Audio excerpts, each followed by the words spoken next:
Hello, I'm Tom, and welcome to this first of the new hobby update videos from 2023. This first one covers the first 3 months of the year, so January, February, and March.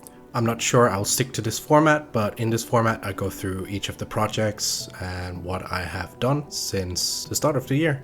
Shortly after this video there should be another one uploaded for April, so it's a bit more up to date. Not sure what the style of that one will be, but we'll see. So the first unit I finished painting in 2023 was this tactical squad. It is just a plain tactical squad Mark IV and is actually my first tactical squad for Heresy. I honestly love the idea of the tactical squad in 2.0, so I will be looking to get another squad at some point. I also finished a unit of quad launcher rapier carrier. Unit entry says they have a bolt gun, but the models don't come with it, so both of mine have a bolt gun, of course. I also finished 4 Cataphracti. That makes the full squad of Legion Cataphracti into a 10-man unit. It's just finishing those up, really. All the arms are magnetized, and so are the shoulder pads, so I can switch out the weapons, or if I need to downscale the squad, I can mix and match.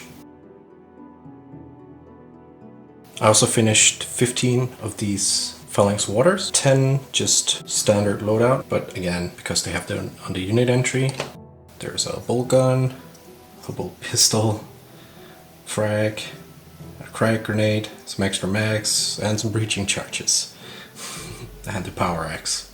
So yeah, there's that. So 10 of those, and then the front 5 here are 4 Meltas. But again, they still have their power axe strapped to them. That took a bit of cutting and gluing and whatnot, but they're there. And then the Sergeant, I gave him a Thunderhammer. These are technically not entirely done. The 9 of these still need to have their power weapons finished. And I do have a quick tip tutorial kind of thing for that, if you want to know how I do that. Now I should note, none of this stuff is based yet, even though I'm counting it as done. The reason for that is I've decided to rebase my army. Yay. But I wasn't happy with the differences in ground texture depending on the grain of sand and the paints behaving differently from day to day. So I've decided to go with a new thing, so I will rebase, and for these guys base, my entire army in probably one go at some point when it arrives.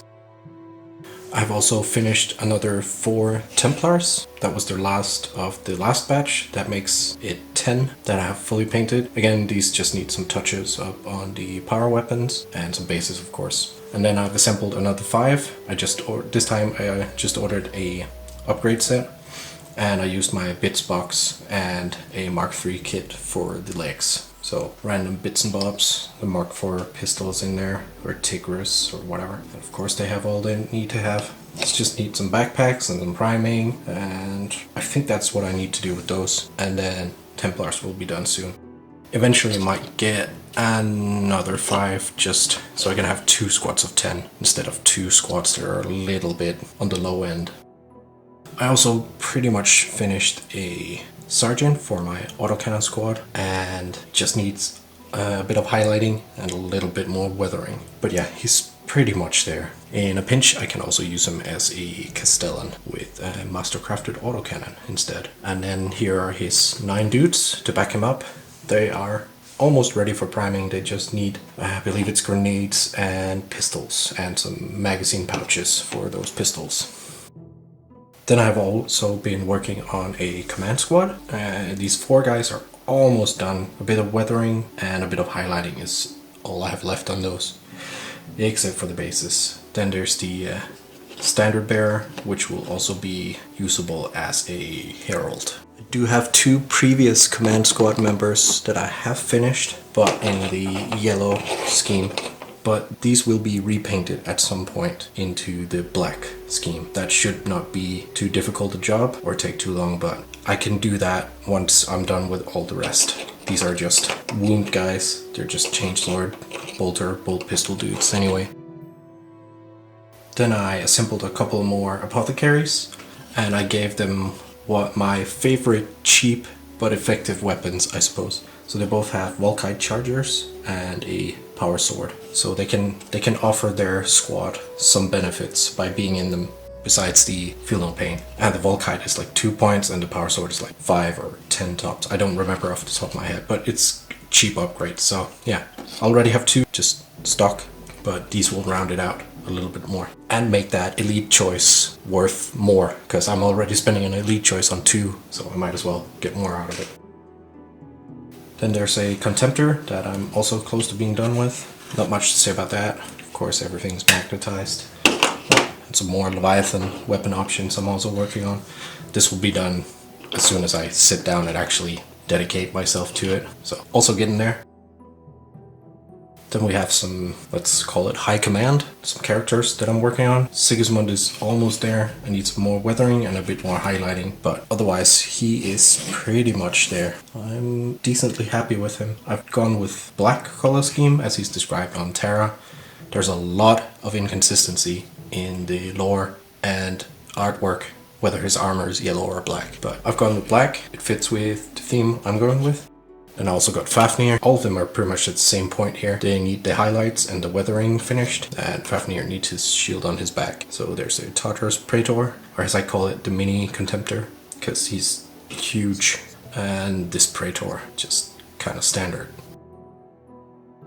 Then there's my Spartan. I still need to do a bit of highlighting and I need to do some weathering, but other than that, she's pretty much done. I had an old metal upgrade set from early 2000s, I think. So I put this fist symbol on it, which I think is awesome. And it is painted inside, not fully highlighted, but I don't think I will. There will be some weathering in there, dirty boots and all.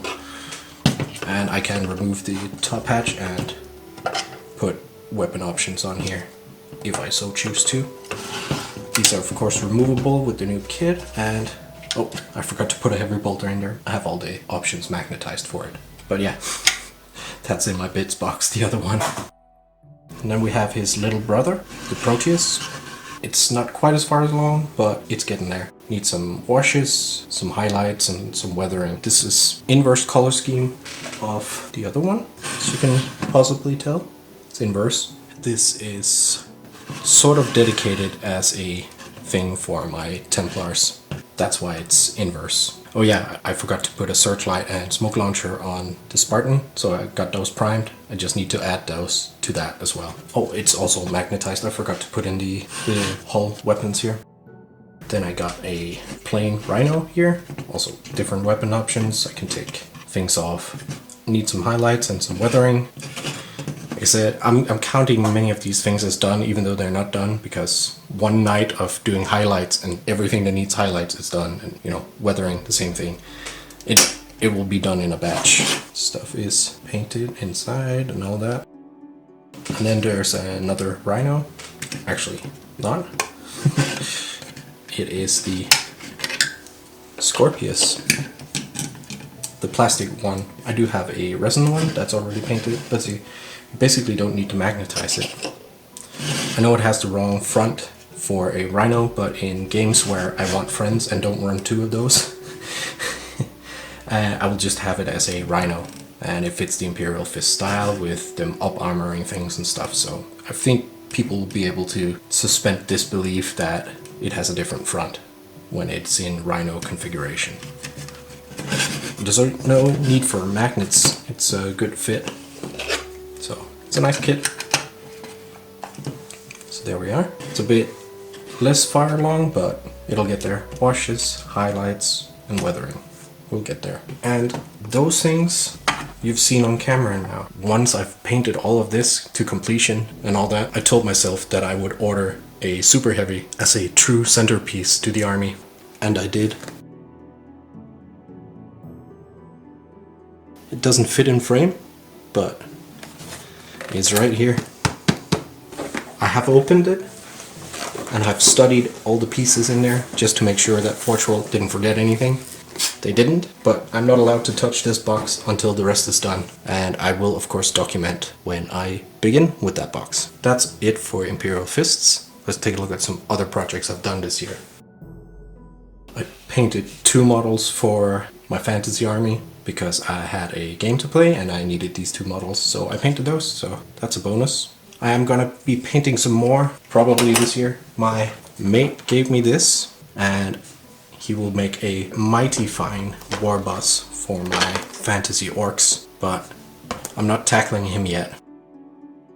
This is what I'm working on currently.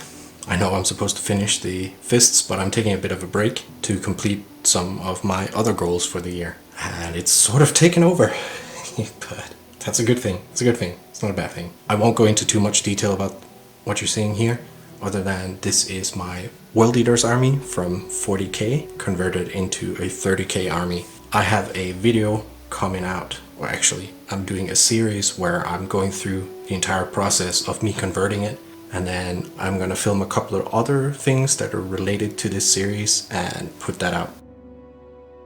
And very last, just for the sake of completing the documentation of what I've been doing the first 3 months of the year, I've been working on a bunch of terrain and basing it.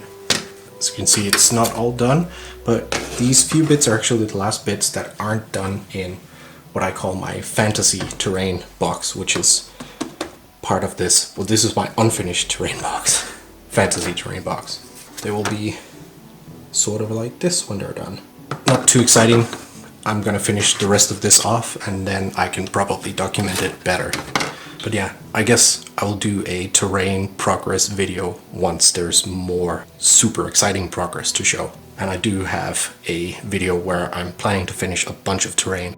So I think that concludes everything I've done up until now, because it's taken me so long to get the channel started with technical difficulties and whatnot. I am now ready to move on. Now I've documented what I've done, and now I can do updates more often. If you made it this far, well, that's awesome. And thank you for wanting to follow along with what it is that I do and my hobby projects. All right, take care, guys. Cheers.